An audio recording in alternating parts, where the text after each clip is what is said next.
Ya Allah teman-teman, ini tempat kediaman keluarga Abu Syamalah di Khan Yunis, jalur Gaza bagian selatan. Kita bisa lihat kehancurannya ya. Ya Allah. Jadi diceritakan ada 40 korban jiwa. Sejauh ini yang baru dievakuasi sekitar 25. Ya Allah ya Karim. Subhanallah ya Allah. Alhamdulillah salam ya jemaah.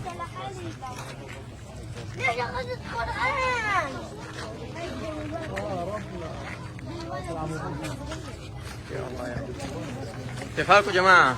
الحمد لله. كويسين؟ اه كيف معنوية؟ ها؟ عالي. ما شاء الله عليكم ما شاء الله عليكم. Teman-teman tahu gak? Jadi sejak 2 minggu terakhir ini Israel ini kan terus mengultimatum warga Gaza di sebelah utara untuk evakuasi, tinggalkan wilayah utara, tinggalkan jalur Gaza utara atau kota di utara, dan mengungsilah ke wilayah selatan. Dan antum tahu gak? Sejak ultimatum dilakukan dan sejak ribuan warga Gaza, bahkan ratusan ribu itu mengungsi ke selatan, ternyata tingkat pembunuhan itu lebih tinggi di selatan. 65% korban jiwa itu sampai hari ini itu dibunuh di selatan. Dan sekarang saya lagi ada di Khan Yunis, di jalur Gaza bagian selatan, dan beberapa jam yang lalu ini rumah belakang saya ini namanya rumah keluarga Abu Syamalah. Ini dibombardir oleh 5 roket yang sangat besar, dan sudah 25 lebih jenazah yang berhasil dievakuasi sejauh ini. Sementara menurut perkiraan warga setempat, jumlah korban yang meninggal ini lebih dari 40 korban jiwa, dan ini masih terus dilakukan upaya evakuasi. Kita bisa lihat belakang saya ya, ini evakuasi terus berlanjut. Benar-benar ini semakin brutal mereka ini, dan antum harus tahu mayoritas korban luka dan korban jiwa dari serangan-serangan seperti itu adalah wanita dan anak-anak. Jadi sudah 20 hari sejak Gaza dibombardir ini, korban jiwa sudah mencapai angka 7.000 lebih, di mana hampir 3.000 diantaranya itu adalah anak-anak, dan 1.200 lebih itu wanita.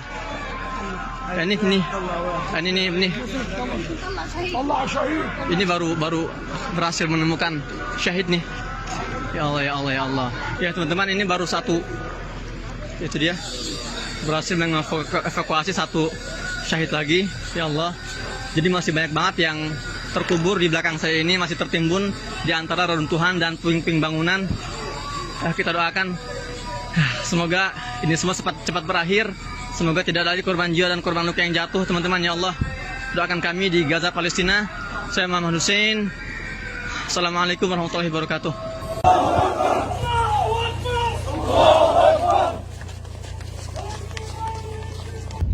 Assalamualaikum teman-teman, selamat siang waktu Gaza, hari ke-20 sejak agresi Israel ke Gaza ini semakin brutal. Saya tadi barusan dari salah satu desa di wilayah selatan ini. Antum sudah lihat ya tadi laporan singkatnya. Banyak hal yang terjadi dalam 24 jam terakhir. Bayangin sih teman-teman, ratusan ribu warga Gaza ini mengungsi jauh-jauh dari wilayah utara dengan iming-iming bahwa di selatan lebih aman, tapi ternyata mereka dibantai ketika sampai di selatan. La haula wala quwwata illa billah. Dan saya sebagai seorang aktivis kemanusiaan, saya mau curhat sama kalian semua ya. Saya juga dilematis sekali sebetulnya. Saya sudah banyak yang nitip ke saya. Sudah banyak yang mengamanahkan hartanya untuk kita salurkan, tapi kami di lapangan ini juga nggak bisa semudah itu menyalurkannya, karena sebetulnya yang benar-benar dibutuhkan ini harusnya pintu rafa dibuka dan barang-barang logistik masuk, itu yang dibutuhkan. Kalau misalnya kita mau eksekusi sembako semua untuk ribuan warga, ternyata barang-barang logistik di Gaza ini sudah semakin menipis gitu kan. Dan juga untuk distribusi sembako ini nggak gampang teman-teman, ini resikonya besar, dan juga efektivitas juga kurang efektif sembako ini. Saya sudah jelaskan, sembako ini kan isinya kan seragam semua ya, minyak semua, beras semua.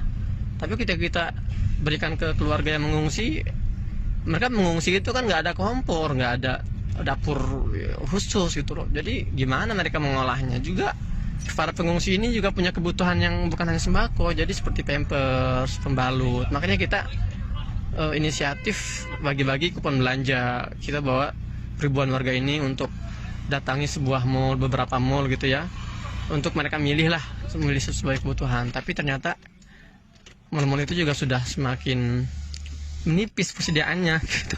Nah, saya harus nyari lagi nih mall-mall yang masih ada persediaan gitu kan. Itu satu hal. Kemudian hal yang lainnya, kita mau eksekusi program obat-obatan misalnya kan. Tapi saya ini sudah semingguan ya keliling-keliling ke gudang-gudang farmasi, logistik, medis. Memang nggak ada. Mereka sudah terserap semua oleh terutama lembaga-lembaga internasional kayak PBB gitu ya. Mereka sudah diserap dan digunakan di rumah sakit yang ada, itu pun sudah habis. Jadi rumah sakit pun sudah kewalahan mereka sekarang ini, nggak bisa memberikan apa istilahnya ya, perawatan atau treatment terendah pun nggak bisa mereka berikan karena sudah tidak lagi punya obat-obatan. Memang ada sih kalau saya keliling-keliling ke beberapa farmasi lokal, namanya itu toko-toko obat, itu masih banyak obat-obatan, cuman obat-obatan yang bukan urgen gitu loh, obat-obatan yang sifatnya itu kayak pil gitu kan, kayak misalnya obat sakit panas, sakit flu gitu. Artinya bukan seperti cairan opname, itu dibutuhkan tuh cairan opname, terus alat suntik, kemudian juga anestesi, obat bius, itu yang dibutuhkan, tapi sudah nggak ada kan. Jadi saya pusing, saya harus gimana nih gitu. Memang satu-satunya solusi untuk hari ini ya buka perbatasan Rafah gitu. Dan karena masalah rumah sakit pun bukan hanya ketiadaan obat-obatan, membeludaknya korban luka, korban jiwa, itu juga membuat mereka kewalahan, membuat tim medis ini nggak bisa menangani dengan baik. Dan mereka ini sudah seminggu ini setiap hari itu membuat seruan-seruan kepada seluruh masyarakat Gaza yang punya background medis, perawat, dokter, apalah itu, entah yang masih aktif atau yang sudah pensiun, harap semua merapat ke rumah sakit terdekat, karena mereka butuh SDM untuk mengimbangi jumlah korban, jumlah pasien yang terus datang ribuan dari hari ke hari. Sudah separah itu teman-teman. Jadi ya saya nggak bisa berbuat banyak. Jadi selain misalnya juga SDM dan fasilitas, bahan bakar juga sekarang ya Allah nggak bisa. Antum lihat deh, nih sekitar saya, ini jarang sekali nih ada mobil-mobil yang gerak nih, sepi. Sekarang mereka tuh kalau berkendaraan itu, kalau mereka mau gerak itu pakai apa coba? Nih saya kasih lihat nih, ya saya kasih lihat contoh nih. Ini peralatan yang masih bisa bergerak di Gaza tuh ini nih. Nah, tuh dia tuh, keledai. Karena nggak ada solar, nggak ada bensin. Anak-anak pun ini ya, mobil yang saya naik ini dia karena sudah alhamdulillah sudah stok solar untuk sebulan di rumahnya. Jadi ya alhamdulillah masih ada untuk gerak sana sini, untuk survei lapangan, untuk distribusi, alhamdulillah. Tapi kita lihat kondisi Gaza ini sekarang memang sudah lumpuh total teman-teman. Jadi ya harapan kita ini adalah tekanan-tekanan negara-negara dunia, negara-negara internasional. Ayo dong, masa saya nggak bisa sih memberikan sanksi kepada Israel ini? Paksa mereka untuk menghentikan serangan, buka pintu perbatasan, biarkan logistik itu masuk, bahan bakar itu masuk, pangan, sandang, papan itu masuk. Ini sudah kelewat parah teman-teman. 50% bangunan di Gaza ini sudah hancur, gitu kan? Allah alam lah. Saya juga tadi ngelihat antrian roti itu yang benar-benar membeludak sekali gitu kan, sampai ya ada clash antara satu sama yang lain, korban-korban terus berjatuhan. Dana yang masuk ke saya ini saya berusaha untuk salurkan. Jadi sejauh ini alhamdulillah kita masih melanjutkan program kupon belanja. Itu yang bisa kita lakukan sekarang. Yang paling efektif itu hari ini itu adalah kupon belanja. Jadi kita yang awalnya sudah eksekusi 1000 keluarga, sekarang kita akan eksekusi lagi 1000 lagi, terus setelah bertahap biarkan mereka yang pengungsi itu yang nggak punya kemampuan belanja itu kita berikan kesempatan untuk belanja sesuai kebutuhan mereka. Bukan kita nentuin, tapi mereka yang nentuin. Ya, meskipun sekali lagi logistik atau barang-barangnya pun sudah sangat tipis teman-teman di toko-toko itu, di mall-mall itu kan. Ya, jadi terus bagaimana dengan nasib ini ambulan nih. Ya, setiap hampir 24 jam kita dengar suara ambulan-ambulan ini nih, yang terus bolak-balik menjemput dan mengantar para korban. Ya teman-teman, terus gimana nasib donasi yang sudah sampai kepada kita misalnya kan. Jadi gini,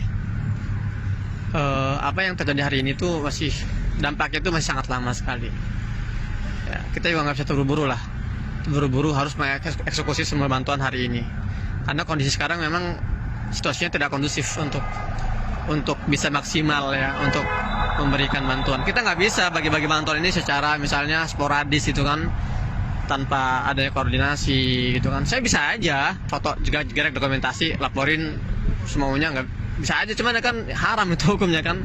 Jadi yang kita dokumentasikan harus sesuai dengan yang kita eksekusi, yang kita eksekusi harus sesuai dengan laporan kita, dan kita ini ketika membagi-bagi bantuan ini nggak random orangnya itu, kita kerjasama dengan pihak-pihak terkait, kementerian terkait yang masih beroperasi gitu kan. Kita minta list nama-nama yang memang terverifikasi mereka ini pengungsi dan juga kondisinya sulit gitu kan, biar kita nggak salah target juga. Jadi ya sebetulnya teman-teman terus jangan berhenti, ajak yang lain untuk ikut kirimkan hadiah terbaik untuk Palestina.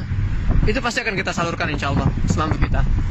Ya nanti kalau sudah misalnya ada waktu gencatan senjata gitu kan, beberapa jam atau gencatan senjata beberapa hari, itu kita langsung optimalkan untuk kita bergerak ke sana sini untuk eksekusi program. Atau kalau misalnya ada gencatan senjata yang istilahnya yang jangka panjang gitu ya, gencatan senjata jangka panjang, serangan-serangan berhenti total dan bantuan-bantuan masuk, logistik mulai masuk, di situ kita akan lebih maksimal. Banyak yang bisa kita lakukan teman-teman. Kita bisa misalnya setelah perang berakhir ini ya, kita ya akan ada obat-obatan yang masuk dan kita akan eksekusi program obat-obatan. Atau misalnya rumah-rumah yang rusak sedikit ya, kita akan bantu bangun lagi rumah-rumah mereka yang ya dengan dana yang kita miliki gitu kan. Baju-baju gitu kan, ini kan ratusan ribu rumah hancur berserta isinya, itu artinya kan baju-baju itu kan dibutuhkan ya, baju-baju untuk anduk gitu ya, alat-alat kebersihan juga, pakaian, sejadah, baju sholat, itu kan dibutuhkan sekali oleh warga yang mengungsi itu kita akan kita alihkan ke sana terbantuannya insya Allah taala.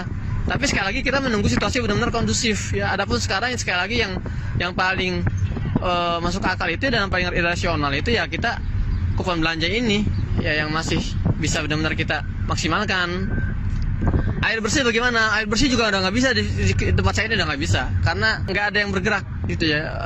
Ya sebagian tempat-tempat supplier air bersih ini juga sudah dibom gitu ya, dan memang ya ini jadi krisis PR kita semua ini. PR kita semua, banyak sekarang orang tuh minum, bahkan saya sendiri ini minum airnya bukan air yang bersih gitu. Air yang sudah terkontaminasi.